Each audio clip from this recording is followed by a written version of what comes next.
समस्त पूजनीय संतगण, मंच पर विराजमान सर्व महानुभावों, उपस्थित वाला भक्तजनों, આપણા માટે આનંદનો વિષય છે. લાખો યુવાનોના પ્રેરણા સ્ત્રોત, ભારતનું ગૌરવ એવા ઉર્જાના ભંડાર સમાન જય આપણી વચ્ચે ઉપસ્થિત છે. તાલીઓથી વધાવીશું. મારે કહેવું ના જોઈએ, પણ આપ બધા જાણો છો, જય એટલે ભારત વર્ષના ચાણક્યના દીકરા છે. અમારી બે જોડી બહુ અદ્ભુત છે, અમિતભાઈની અને PM નરેન્દ્રભાઈની, જે આજે સમગ્ર વિશ્વમાં ભારતને સર્વોચ્ચ કક્ષાએ લઈ જઈ રહ્યા છે. પૂજ્ય સુખ સ્વામી, એનું કોઈ કામ નાનું ન હોય, એને મેગા જ ફાવે. સમાજ સેવાના કાર્યો, લાખો પુસ્તકોના વિતરણ, દિવ્યાંગોને જે પ્રોસ્થેટિક લેગ્સ હજારોની સંખ્યામાં બ્રેસ્ટ કેન્સરના નિદાન.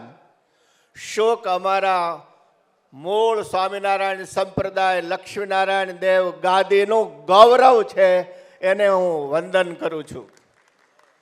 વિદ્યાર્થીઓને તો હું એટલું જ કહીશ કે આ મેદાન તમારું મંદિર છે.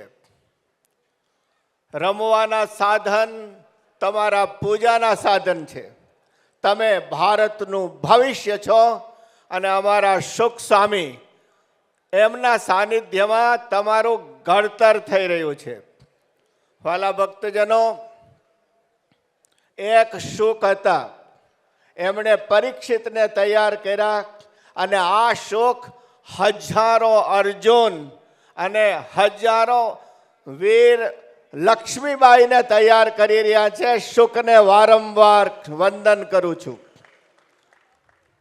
વાત થોડીક આડી અવળી જશે, પણ આજે મારે ટ્રમ્પને અભિનંદન દેવા છે, અને ખાસ કરીને એ માટે કે એમણે USAID સંસ્થાને બંધ કરી છે, જે ભારત માટે મહાન ખતરારૂપ સંસ્થા હતી. મારે વ્યક્તિનું નામ લઈને સ્ટેજને અભડાવવું નથી. વાત એટલે કરી રહ્યો છું કે આ વ્યક્તિ આવી સંસ્થાના માધ્યમથી આજે શિક્ષણ સંસ્થાઓને એક્વાયર કરવા જઈ રહ્યા છે. જો એના અંડરમાં શિક્ષણ સંસ્થાઓ ચાલશે તો ડીપ સ્ટેટ ફાવી જશે. જે ઇતર રાજ્યોમાં થાય છે, ભારતમાં થવા માંડશે. આ તો ગુજરાતના બે સિંહ બેઠા છે, એટલે એ ડોહાનું કાંઈ હાલતું નથી. હું એટલે કહી રહ્યો છું કે નવી પેઢીનું ઘડતર જ્યાં સુધી આવા સાધુ સંતોના હાથમાં હશે, ત્યાં સુધી ભારતનું ભવિષ્ય ઉજ્જવળ છે.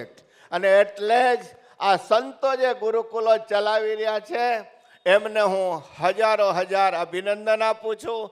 નારની ધરતી ભગવાન સ્વામિનારાયણની પ્રસાદીની ધરતી છે.